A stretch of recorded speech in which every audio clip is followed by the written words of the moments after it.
부산과 울산, 경남을 하나의 생활권으로 묶는 부울경 메가시티의 청사진이 나왔습니다.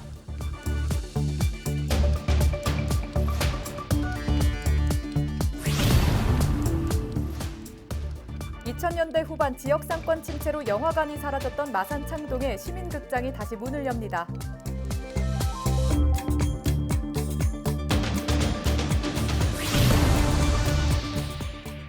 경남 지역 장애인 단체인 경남자립생활권리보장위원회가 장애인 연수원 건립 등 권리 보장을 위한 투쟁에 나섰습니다.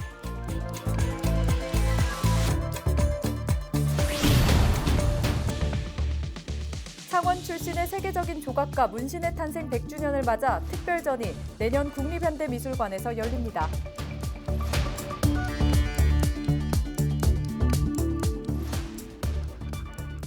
시청자 여러분 안녕하십니까? 헬로티비 뉴스 경남입니다.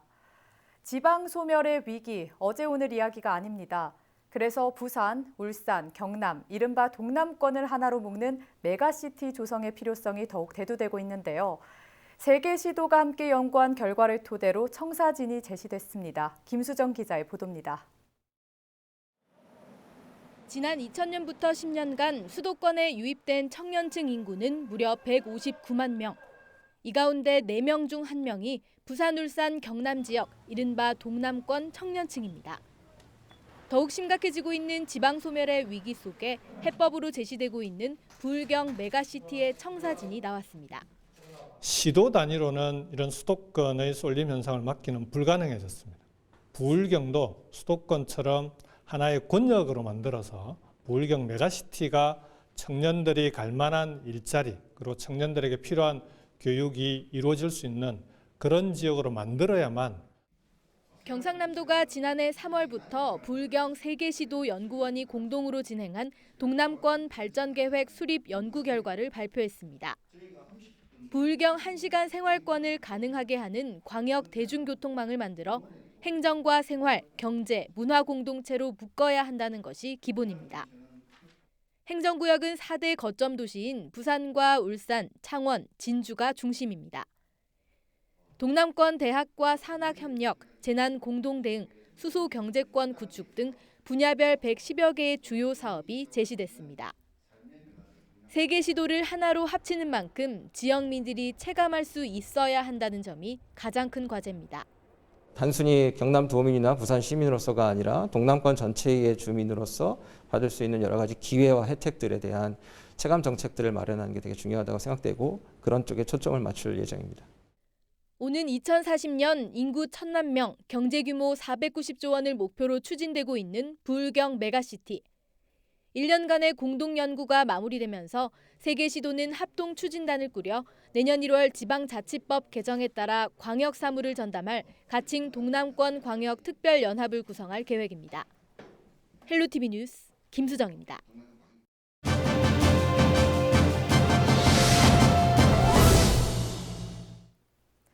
한때 전국 7대 도시 가운데 하나였던 마산, 그리고 마산에서도 창동은 경남을 대표하는 거리였는데요. 하지만 지금은 지역 상권이 쇠락의 길을 걸으면서 10개 가까운 극장과 영화관도 문을 닫았습니다.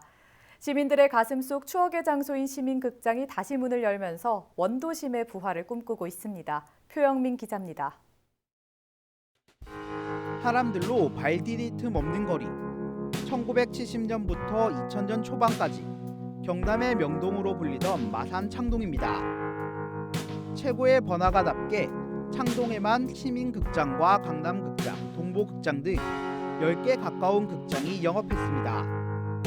하지만 지역 경기 침체와 멀티플렉스 영화관의 등장으로 순식간에 자취를 감췄습니다. 역사의 뒤안길로 사라진 극장들의 현재 모습은 어떨까? 창동의 마지막 극장이었던 연흥극장. 본관이 있던 자리는 주차장이 됐고 폐허처럼 변해버린 별관 건물 일부는 상인들이 10년 전부터 창고로 사용하고 있습니다. 연흥극장 인근에서 27년 동안 가게를 운영 중인 배용복 씨. 사람들로 북적이던 전성기 시절부터 문을 닫던 순간까지 극장의 흥망성쇠를 지켜봤습니다. 친구 제세에 할 때는 사람들이 너무 많아가지고 장사를 못할 정도가 됐다. 그 정도 봐야 됩니다. 정말 사람들이 북적대겠어요. 그 당시. 극장의 폐업을 가속화했던 멀티플렉스 영화관마저 백기를 들었습니다. 창동의 마지막 영화관이었던 멀티플렉스 영화관도 지난 2008년 경영난을 견디지 못해 문을 닫았습니다. 지역 상권이 쇠락의 길을 걸으며 원도심으로 전락한 창동. 창동이 활기를 띠기 시작한 건 지난 2012년 빈점포를 활용한 도시재생 사업으로 예술촌이 조성되면서입니다. 창동 예술촌의 성공으로 사람들의 발길이 늘자 문을 닫은 지 26년 만에 마산시민극장의 재개관 소식이 전해졌습니다. 과거 시민들의 만남의 광장이었던 마산시민극장. 가장 반기는 건 바로 시민들입니다.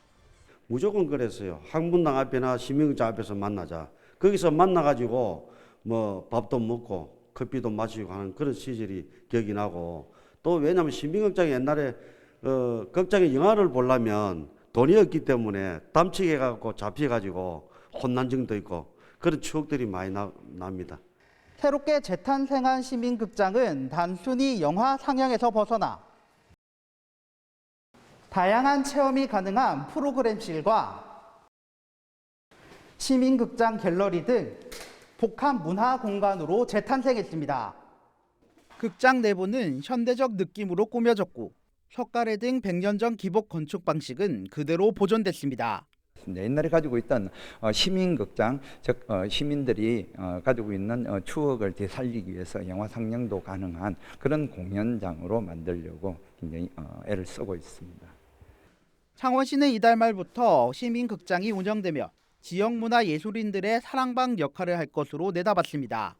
또 영화와 연극 등 문화예술에 대한 시민들의 갈증이 해소될 것으로 기대했습니다. 상권의 기능이 예전처럼 문만 열면 오던 시대가 아니다 보니까 이제 문화의 하나의 장소성이 많은 사람을 드나들게 하는 거죠. 그래서 오랫동안 즐길 수 있는 뭐 예술인 공간, 그리고 누구나 와서 동아리들이 발표하는 공간, 그리고 때로는 뭐 특별한 영화도 한 편, 이렇게 해서 올 수 있는 여러 장르를 여기서 시작을 할 수 있다는 거죠.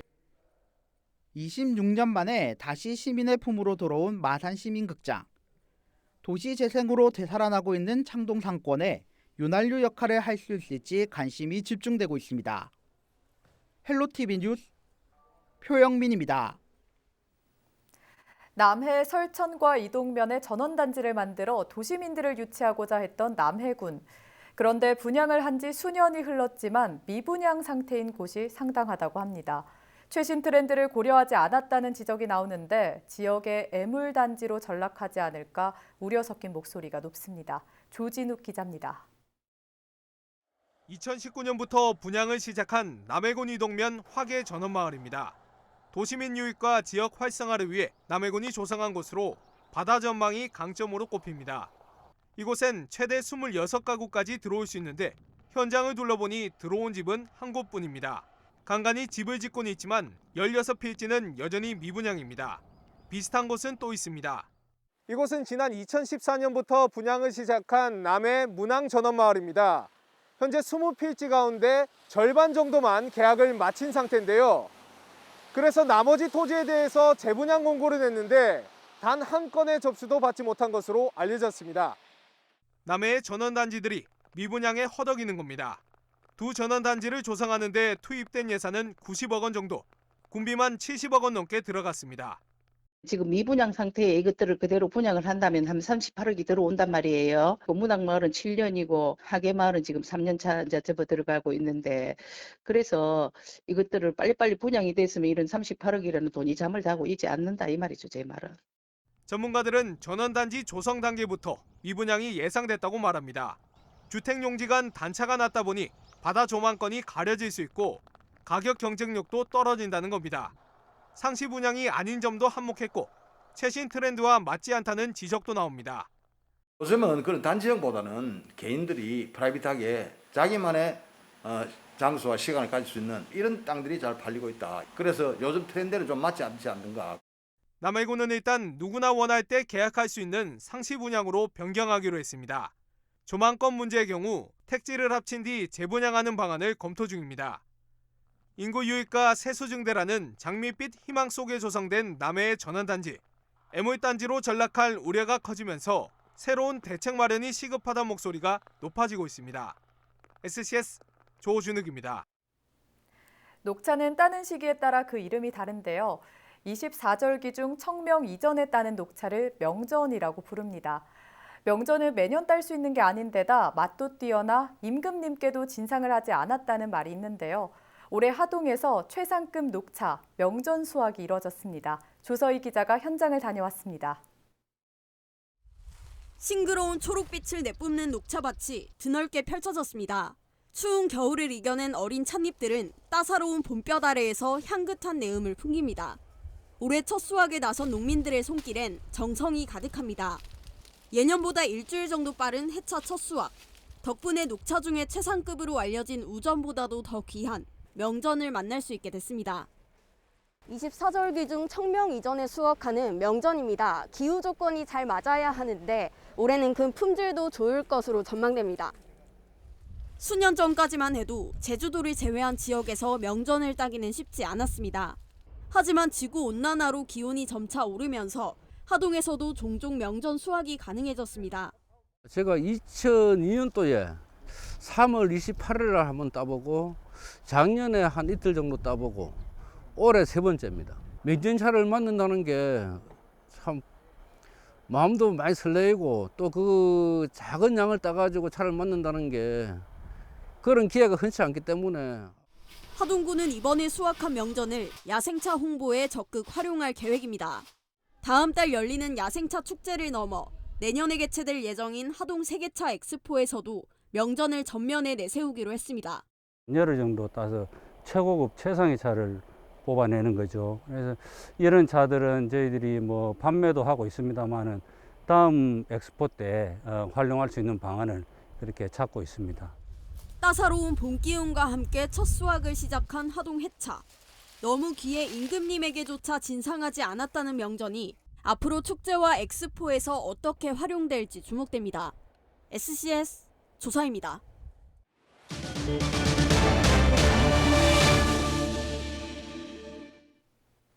경남 지역 장애인 단체인 경남자립생활권리보장위원회가 14일 오후 창원시청에서 장애인 권리 보장을 위한 결의대회를 했습니다.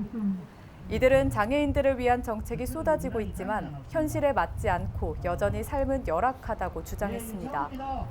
이어서 경남도의 장애인 연수원 건립과 만 65세 이상 장애인 활동 지원 서비스 추가 지원, 휠체어 리피트가 장착된 대형 버스 확보 등을 요구했습니다. 창원 출신의 세계적인 조각가 문신의 탄생 100주년을 맞아 특별전이 내년 국립현대미술관에서 열립니다. 허성무 창원시장은 14일 윤범모 국립현대미술관장과 문신 탄생 100주년 기념 특별전 공동주최 업무 협약을 했습니다. 국립현대미술관은 오는 2022년 상반기 국립현대미술관 덕수궁에서 특별전을 열 계획입니다. 1922년 출생한 문신은 1940년대 일본에서 서양화를 공부하고 귀국해 화가로 활동하다 1961년 파리로 갔습니다. 유럽에서 기하학적 추상 조각으로 이름을 떨쳤으며 1980년 귀국해 현재는 창원시립 마산문신미술관인 문신미술관을 개관했습니다. 김경수 경남도지사가 13일 일본 정부의 원전오염수 해양 방류 결정을 두고 절대 용납할 수 없다는 뜻을 내비쳤습니다. 김 지사는 자신의 SNS에 일본 정부의 이번 결정은 국제사회는 물론 우리나라와도 협의 없이 일방적으로 내려진 결정으로 절대 수용할 수 없다고 밝혔습니다. 또 특히 바다를 삶의 터전으로 삼는 우리 어민들의 삶과 안전에 큰 위협이 될까 걱정이라며 부산 경남 지역의 어민과 수산업계도 반대의 뜻을 분명히 하고 크게 우려하고 있다고 강조했습니다. 이어서 일본 정부의 결정에 강력한 유감의 뜻을 전하며 중앙정부와 부산, 울산, 전남, 제주 등 지방정부가 힘을 모아 강력한 연대로 단호하게 대응해 가겠다고 전했습니다. 일본이 후쿠시마 원전 사고로 발생한 오염수를 방류하기로 결정한 것과 관련해 경남도가 수입수산물의 원산지 표시 단속을 강화하기로 했습니다. 대상은 수입이 증가하고 있는 참돔과 도다리, 가리비 등입니다. 경남도는 전통시장과 횟집 등에서도 원산지 표시 제도를 철저히 할 수 있도록 합동 점검한다는 계획입니다. 농사용 물웅덩이인 둔벙이 세계관계시설물 유산 인증을 받았습니다. 고성군은 지난 12일 한국농어촌공사로부터 국제관계배수위원회가 수여하는 인증패를 전달받았습니다. 세계관계시설물 유산 인증은 김제 벽제골과 수원 충만제, 만석거, 당진 합덕제 등에 이어 국내에서 5번째입니다. 지난해 국가 중요농업유산 14호에 지정된 둔벙은 해안가 농업용수 확보를 위한 시설로 고성에는 400여 개가 남아 있습니다. 남부 내륙철도 역사에 해인사역이 제외된 것을 두고 거창에서 반발의 목소리가 커지고 있습니다. 거창군 해인사역사 유치추진위원회와 전국거창향후연합회는 전략환경영향평가에 해인사역이 제외된 것과 관련해 13일부터 사흘간 청와대 앞에서 1인 릴레이 시위에 들어갔습니다.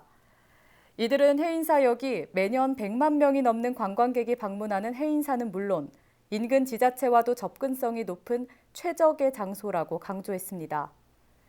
또 현재 계획대로 성주와 합천읍의 역사가 들어서면 KTX는 완행열차로 전락할 것이라며 1인 시위로 잘못된 역사 위치를 알리고 바로 잡겠다고 덧붙였습니다.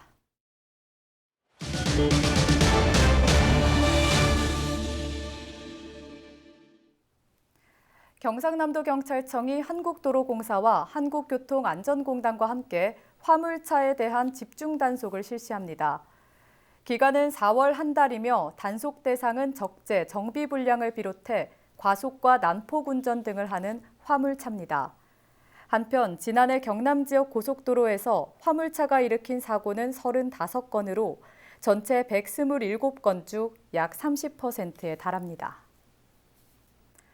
양산시 인재육성장학재단 신임 이사장에 포스텍전자 구자웅 회장이 선임됐습니다. 신임 구 이사장은 12대 상공회의소 회장을 역임하고 아너소사이어티 회원으로 지역의 다양한 기금을 기탁하는 등 활발한 활동을 펼쳐왔습니다. 구 이사장은 미래지향적인 장학사업을 통해 인재를 발굴하고 양성하는 장학재단을 만들겠다고 밝혔습니다. 창원시가 제1회 청소년 모의유엔 참가자를 모집합니다. 대상은 관내 소재 중학생입니다. 참가를 희망하는 학생은 소속 학교장 추천을 받아 팀을 구성해 창원교육지원청으로 지원하면 됩니다. 신청 기간은 이달 30일까지며 자세한 내용은 창원시에 문의하면 됩니다. 청소년 모의유엔은 유엔 지정 세계 청소년의 날을 기념해 오는 8월 11일, 12일 이틀에 걸쳐 창원대학교 대강당에서 진행될 예정입니다. 거제시가 지역 보건의료 서비스 전문성 강화를 위해 보건소장을 공모로 선발합니다. 응시 자격은 의사면허 보유자로 임용 기간은 2년이고 업무 실적에 따라 5년까지 연장이 가능합니다. 접수는 오는 26일부터 5일간 진행되며 자세한 사항은 거제시 홈페이지에서 확인할 수 있습니다. 통영관광개발공사는 4월 한 달 동안 케이블카 이용객을 대상으로 사랑 한가득 엽서 보내기 이벤트를 진행합니다. 오는 24일까지 매주 토요일 진행되는 이벤트는 이용객이 작성한 엽서를 우편함에 넣으면 우표 없이도 수취인에게 엽서가 전달됩니다. 통영관광개발공사는 이벤트를 통해 비대면 소통 시대, 아날로그 감성으로 안부를 전하는 소중한 경험이 될 것으로 기대했습니다. 일본 정부가 후쿠시마 원전 오염수를 태평양 바다에 버리기로 결정하면서 우리 지역 수산업계와 소비자들의 걱정이 커지고 있습니다. 아소 일본 부총리는 마셔도 괜찮다고 했다고 하죠. 그렇다면 아소 부총리에게 묻고 싶습니다. 그렇게 깨끗하고 안전한 음용수라면 왜 바다에 버립니까?